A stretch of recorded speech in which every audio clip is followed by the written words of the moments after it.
Lord, please bless me today. Panginoon, maraming salamat sa araw na ito. Maraming salamat at lagi kitang kasama. Kaya nagiging safe ang lahat.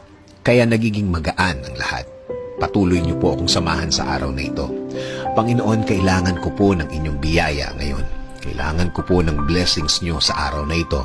Kailangan ko po ng inyong provision para sa akin at para sa aking pamilya.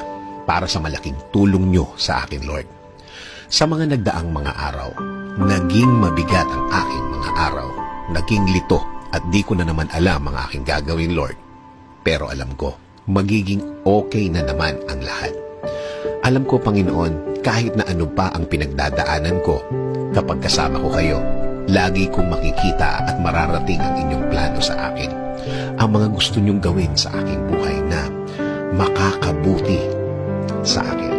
Kaya ngayon, Lord, dasal ko po na pag-aanin niyo na po ang aking sitwasyon ngayon.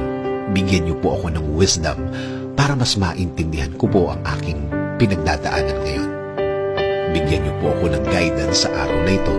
Bigyan niyo po ako ng katahimikan ng isip. Alam ko po, Lord, na hindi na magtatagal, mararamdaman ko na po ang inyong kamay na gagalaw sa aking buhay. And I am willing to submit. I am willing to offer my day-to-day to you, O Lord. Alam ko po, kapag kasama ko kayo, kasama ko ang inyong mga blessings. Alam ko po na kasama ko ang mga solusyon sa aking buhay. Solusyon na magiging sagot sa aking mga nararanasan ngayon. Kaya Lord, patuloy niyo pong pasukin ang aking buhay. Tuloy niyo po itong lagyan ng katahimikan. Gawin niyo po sa aking buhay ang magandang plano ninyo. Alam ko po na kapag ang plano ninyo ang mangyayari sa aking buhay, ito ay magiging tama. Ito ay magiging tahimik. Lord, itinataas ko din po ang aking bayan. Patuloy niyo pong i-guide ang aming bansa. Patuloy niyo pong i-bless ang mga namumuno sa aming gobyerno. Make them safe and make them wiser every day.